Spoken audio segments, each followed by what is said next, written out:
নমস্কার, দেখছেন talk to Bangla. আমি অভিষেক রয়েছে আপনাদের সাথে। এই মুহূর্তে যে খবর নিয়ে উপস্থিত হয়েছি, একজন দুজন নয়, বরঞ্চ এবার তিনজন শঙ্করাচার্য একজোট হয়েছে যোগী সরকারের বিরুদ্ধে, এবং সেটাই এই মুহূর্তে খুবই গুরুত্বপূর্ণ আপডেট। তার কারণ উত্তরপ্রদেশে যে ঘটনাটা চলছে, সেই ঘটনাটা কমার কোনো ধরনের কোনো প্রেক্ষিত তৈরি হচ্ছে না, বরঞ্চ উত্তরোত্তর প্রত্যেক দিন সেই ঘটনার আঁচ বাড়ছে। এবং সেখানেই এই মুহূর্তে যুক্ত হলেন আরো একজন শঙ্করাচার্য। আপনাদের আগেই জানিয়েছিলাম যে শঙ্করাচার্য অভিমুক্তেশ্বরানন্দ তিনি যে স্নান করতে গিয়েছিলেন মাঘের মেলাতে, সেই স্নান নিয়ে একটা প্রশাসনের সঙ্গে বাকবিতণ্ডা হয়, এবং তাকে স্নান করতে দেওয়ার সময় পালকি থেকে নামাতে চায়নি তার যারা শিষ্য ছিলেন, কিন্তু কোনোভাবেই প্রশাসন সেটা অ্যালাউ করেনি যে গঙ্গার বক্ষ পর্যন্ত একদম পালকি নিয়ে যাওয়া।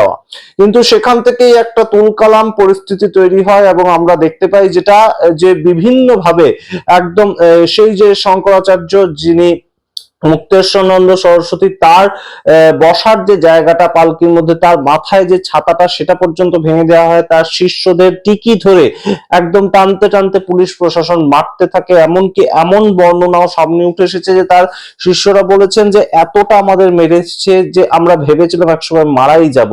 আমরা আগেই দেখতে পেয়েছিলাম যে দ্বারকা পীঠের শঙ্করাচার্য সদানন্দ সরস্বতী তিনি সাপোর্ট করেছেন সম্পূর্ণ বিষয়টাকে, এবং তিনি বলেছিলেন যে টিকি ধরে, ব্রাহ্মণদের টিকি ধরে যে প্রশাসন টেনেছে, সেই প্রশাসন আদপে জানেই না যে ব্রাহ্মণদের টিকি ধরে টানা সেটা কতটা ব্রাহ্মণ সমাজকে অপমান করা। এবং তার সঙ্গে তিনি বলেছিলেন যে শঙ্করাচার্য বা ব্রাহ্মণদের যদি স্নান করতে না দেওয়া হয়, গঙ্গা স্নান থেকে আটকানো হয়, তাহলে সেটা গো হত্যার সমান পাপ। তো সেই জায়গা থেকে এই মুহূর্তে গুরুত্বপূর্ণভাবে আরো একজন শঙ্করাচার্য, তিনি উড়িষ্যার পুরী থেকে তিনি গোবর্ধন মঠ, সেখানকার শঙ্করাচার্য স্বামী নিশ্চলানন্দ সরস্বতী, তিনি এই যে বক্তব্যটা রেখেছেন যে আমাদের যতক্ষণ না রক্ত গরম হবে ততদিন এই সমস্ত চলতেই থাকবে। এই অবস্থা সম্পূর্ণভাবে যুদ্ধকে আমন্ত্রণ করা, এবং দরকার হলে আমাদের সবাইকে একত্রিত হতে হবে। এবং আপনাদের সবচেয়ে গুরুত্বপূর্ণ এবার ফ্যাক্টর যেটা বলবো, যে এই যোগী সরকারের মধ্যে দুটো ভাগ হয়ে গিয়েছে। কেন বলছি এই কথা? যোগীর পুলিশ যখন সরাসরি একদম আমরা দেখতে পেয়েছি যে নোটিশ সার্ভ করেছে অভিমুক্তেশ্বরানন্দ সরস্বতী, তাকে নোটিশ সার্ভ করে বলেছে যে আপনি যে আসল শঙ্করাচার্য সেটার প্রমাণ দিন, না হলে আমরা বুঝবো কি করে যে আপনি শঙ্করাচার্য। তার কারণটা কি?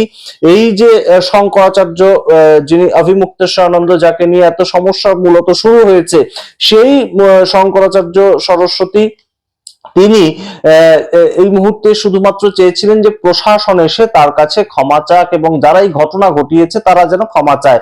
কিন্তু আমরা কি দেখতে পেলাম, গত কয়েকদিন আগে যোগী সরকারের পক্ষ থেকে একটা নোটিশ সার্ভ করা হয় এই অভিমুক্তেশ্বরানন্দকে, এবং তাকে বলা হয় যে আপনি প্রমাণ দিন যে আপনি আসল শঙ্করাচার্য, তা না হলে আপনাকে যে ক্ষমা চাওয়ার বিষয়টা সেটা তো একসেপ্টেডই হওয়ার জায়গা থাকে না।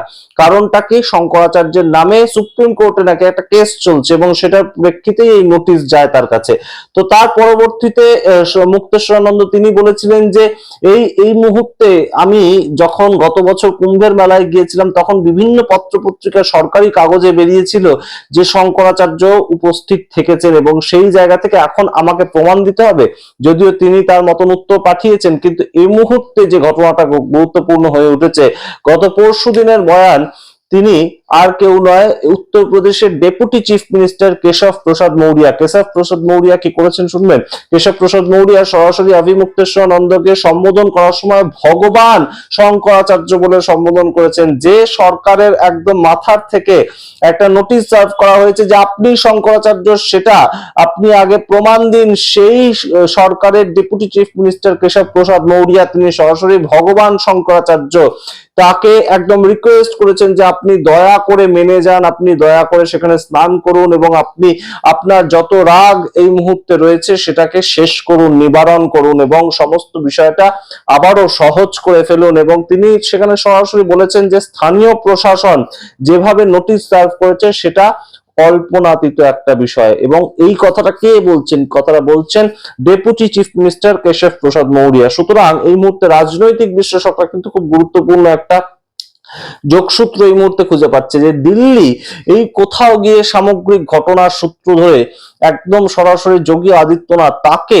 একটা পুয়ার অ্যাডমিনিস্ট্রেটর সেটা বোঝানোর জন্য একটা সামগ্রিক প্রেক্ষাপট তৈরি করছে না। তো এই ঘটনা যে সামগ্রিকভাবে ঘটেছে সেটা তো কারোর হাতে ছিল না, প্রশাসন তাদের সঙ্গে এই ধরনের দুর্ব্যবহার করেছে, প্রশাসনের কার্যকর্তা পুলিশ তারা দুর্ব্যবহার করেছে ইত্যাদি ঘটনা হয়ে গিয়েছিল। কিন্তু এই মুহূর্তে যোগী সরকার যেভাবে বিষয়টাকে আরো টেনে নিয়ে যাচ্ছে, আরো স্ট্রেচ করছে, সেইটার মধ্যেই তো সবচেয়ে বেশি সমস্যা তৈরি হচ্ছে। এবং সেখান থেকে দাঁড়িয়ে হঠাৎ করেই আমরা কি দেখতে পেলাম, প্রথম কয়েকদিন কিন্তু কারোর কোনো বয়ান আসেনি, কিন্তু কেশব প্রসাদ মৌর্য যিনি একদম অ্যান্টি যোগী সরকারের একদম দাঁড়িয়ে থাকা একজন মানুষ, এবং তিনি আমরা জানি সবসময় যে অমিত শাহের ছায়া সঙ্গী বলা যেতে পারে কেশব প্রসাদ মৌর্যকে উত্তরপ্রদেশ থেকে।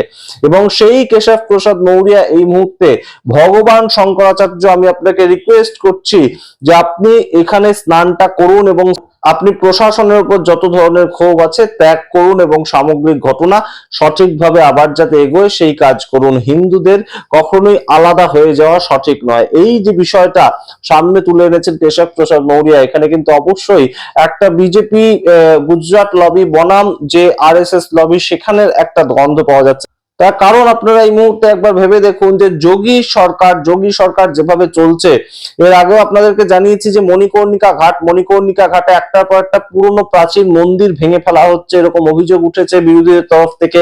এবং বিভিন্ন মানুষজন তাদেরকে অ্যারেস্টও করা হয়েছে যে তারা নাকি এআই জেনারেটেড বিভিন্ন ছবি সেই ক্ষেত্রে আপলোড করছে। কিন্তু এই সামগ্রিক ঘটনার সূত্র ধরে যোগী সরকার যে জায়গায় দাঁড়িয়ে আছে একটা কোণঠাসা হয়েছে। এবং যোগী সরকার আরএসএস এর অত্যন্ত পছন্দের একজন মানুষ, তিনি যোগী হিসাবে একদম নিজেকে প্রতিষ্ঠা করেন। তিনি বিভিন্ন সময় বাটেঙ্গে তো কাটেঙ্গে এই ধরনের একটা স্লোগান দেন এবং উগ্র হিন্দুত্ববাদ সেটাই তার মূল পরিচয়।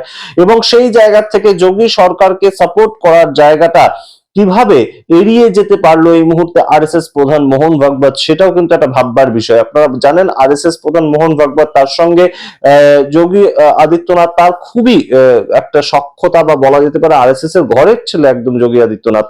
তার থেকে কেন আমরা কোনো ধরনের কোনো বয়ান পাচ্ছি না সেটা যেমন একটা বিষয়, এতদিন যাবৎ সরকারের আর কোনো মন্ত্রী কেউ কিচ্ছু বলেননি সেইটা যেমন একটা বিষয়। বিজেপির তরফ থেকে বিজেপি এখন আর এই প্রসঙ্গে কথা বলার জন্য যে পলিটিক্যাল ডিবেট গুলো হয় ন্যাশনাল নিউজ চ্যানেলে, সেখানে কোনো প্রার্থীদের পাঠাতে পারছে না, বিজেপির সমর্থকদের পাঠাতে হচ্ছে, বিজেপির যারা মূল প্রবক্তা তাদেরকে পাঠাতে পারছে না, তারা এই বিষয়ে কোনো কথা কেউ বলতে চাইছে না।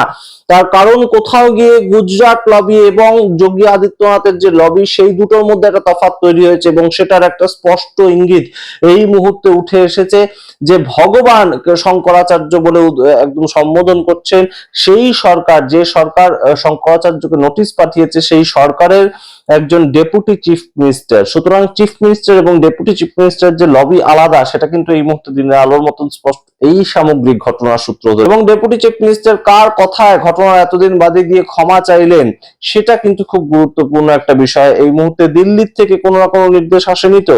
এবং অবশ্যই কেন এই বিষয়টা আরো তাৎপর্যপূর্ণ হয়ে উঠছে তার কারণটা হচ্ছে যেভাবে যোগী সরকার চালাচ্ছে, যেভাবে যোগী সরকার চলতে চাইছে, 17 এবং 22-এ যোগী সরকার একদম নিজের দৌলতে প্রতিষ্ঠিত হয়েছে, যোগী সরকার নিজের ক্ষমতায় প্রতিষ্ঠিত হয়েছে, সেই বিষয়টাকে যেভাবে প্রতিষ্ঠা করার একটা চেষ্টা বারংবার যোগী আদিত্যনাথ করেন বিভিন্ন তার সরকারি কর্মসূচিগুলোর ক্ষেত্রেও, তো সেই জায়গাটাকে একটা খণ্ডন করার চেষ্টা এই মুহূর্তে কিন্তু দিল্লির থেকে হচ্ছে, তেমনই কিন্তু একটা ভাবনা এবং রাজনৈতিক বিশ্লেষকরা তাই বলছেন। অন্যদিকে আপনাদেরকে জানালামই যে একজন শঙ্করাচার্য তার গায়ে যখন আঘাত পড়েছে পর পর শঙ্করাচার্যরা কিন্তু এককাট্টা হচ্ছেন, এবং এটা কিন্তু বিজেপিকে ভাবতে হবে। এই মুহূর্তে বিজেপির কিন্তু এটা একটা ভাবনার সময়। সামগ্রিক ঘটনা যদি এই মুহূর্তে প্রশমিত না করা যায় তাহলে কিন্তু অবশ্যই এর সুদূর প্রসারী একটা প্রভাব পড়তে পারে 2029-এ, এবং অবশ্যই তার আগে 2027 সালে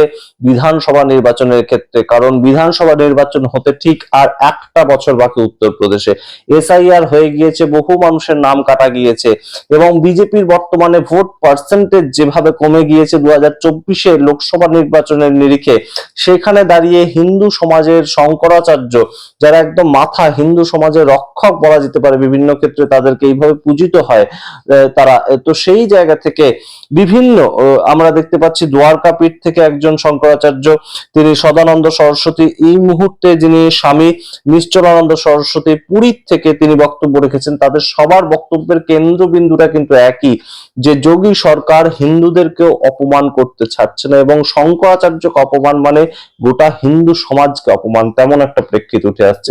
আপনাদের সামনে রাখলাম পুরোটা, আপনারা আপনাদের মতামত কমেন্ট বক্সে কমেন্ট করুন। দেখতে থাকুন টক টু বাংলা।